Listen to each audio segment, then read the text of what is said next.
Now, you may already think you know why economics doesn't explain the modern world, but a lot of economists don't. They think that the Industrial Revolution, the tremendous economic growth that's happened in the last couple of centuries, is explicable from things like trade or investment, or if they're of a kind of left disposition, imperialism, exploitation of the third world, exploitation of the working class, something like that. And this book says, no, that's not so. So this next book, which will be available in about a year and a half, it says, no, that's wrong, no. What happened was a change in ideas, a change in what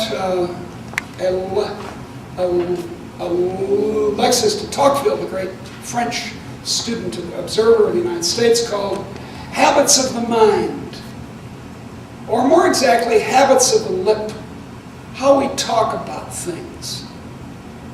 And what happened is that in olden days, and not very olden, people were contemptuous of the bourgeoisie.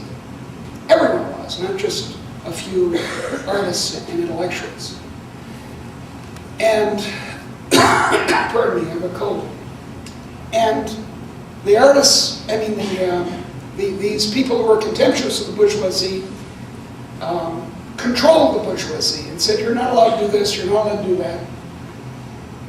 And then in the 17th century in Holland, where it started, then in the 18th century in England, the notion of two things: the dignity of the bourgeoisie, that they're okay, they're good, they're a force for good in the world.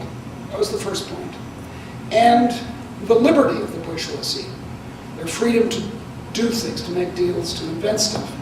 Both of those came to be argued for. And the most famous in our field of economics is the blessed Adam Smith. But he's just one among hundreds of figures involved in this. Now understand what I'm trying to explain here. There are two things I'm trying to explain. One is the fantastic increase in the riches of ordinary folks. In the year 1800, in the whole world, the average income per day per person, or the average that the amount that the average person consumed, was in modern dollars you could spend on the street right now, $3. Whereas in the modern world, the average is 10 times higher worldwide. So it's $30 a day. And in countries like the United States, it's something on the order, average, over poor people and rich, $130 a day. Now, I want you to understand this. Here's a chart. We'll do one. Economists love charts. Let's go back to 50,000 BC. It's over here. And this is the time, approximately, the invention of language in Africa. By the way, we're all Africans. Everyone here is an African. Let's get that straight. Okay, now we're off to the races. $3 a day is what the average person earned all that time. $2, $1, $3, $3.20, $3 a day. Then around, let's see, about here is the invention of agriculture, the domestication of plants and animals. Cool. So what happens is, it goes up and then down. By the principle that the famous economist Malthus articulated around 1800, the principle of population is that if people make too much money, they start having children, and they get poor again. And so $3 a day continued. We arrive at 1800. Now look, There's 50,000 BC. That is a long time ago. Here's 1800. That's only how many generations? 8 generations ago. Your great-great-great-great-great-great-great-grandparents? That's not too many generations ago. Here's what happens to income. Now watch. $3 a day, multiply this height by 10. 10. You're at the ceiling. By the time you get to now, only 2 centuries afterwards. By the way, at the same time, the population of the world increases from 1 billion to 6.5. So in the face of this enormous increase in population, there's this astounding and unprecedented increase in income per head. That's not the only thing that happened. Because if that's all that happened, if all we had were more Fritos or more TV time, I wouldn't be too interested in it. But what also happened are political and you might say spiritual developments in that same period that elevated the quality of life, not in material terms, but in spiritual terms, in ethical terms, of most people in the world. We're now ashamed about Darfur, for example, what's going on there. We're ashamed. We in Kentucky and Chicago. Well, I can tell you, in 1800, no one was ashamed about anything of that character. Most people weren't ashamed about slavery in 1800. Right? They said slavery, well, you know, that's God's will. It's your cross to bear. To take up your cross. Sorry, you're a slave. I'm so sorry, but that's how it is.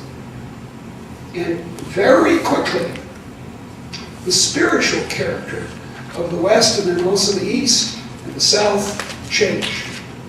So both happened. It's not that it was just a material change, which is amazing and kind of stunning, but there was this spiritual change, which I talk a lot about in this first volume. So in the second volume, I'm trying to knock off the materialist explanations. That's what the book's about. It's an anti-materialist book. I spent half my career as a pro-materialist, trying to argue that everything was economics. I seem to be doomed to spend the last half of my career showing that materialism doesn't work, that it's not sufficient, that it's okay in the foreign exchange market, but it's not going to help you much in lots of other stuff, and in particular, it's not going to explain modern economic growth. Volumes 3 and 4 are continuations of this same story. What happened in the 17th and 18th century that made for this amazing explosion of innovation, going from $3 to $130 a day? I mean, look around you. Look, this microphone, although they often don't work, this one does, that's nice. But, you know, the man here has a camera. There's a camera back there. And these lights are incredible. They had to have candles in 1800. And the fabric on the floor and on the chairs is all new. And steel, they didn't have much steel. They used steel for swords in 1800. All this stuff was not piled up so much as invented. It's not about accumulation, as I said before. It's about invention, ideas, intellectual things. So those set of kind of 3 volumes are all about this spiritual change, so to speak, or at least this verbal change, as I call it, this rhetorical change. I'm also an English professor, that overcame the West and was unique. Because it's terribly important to understand that in 1500, Europe didn't look like a winner. In 1492, Columbus sailed the ocean blue. But the Europeans, the reason he sailed the ocean blue was to get into the Indian Ocean market. That's what everyone wanted to do in the West. That's what the Portuguese did by going around Africa. That's what Columbus did under the Spanish crown by going the other way. They all wanted to get to China, but it's not just China they're trying to get to, it's the Indian Ocean market.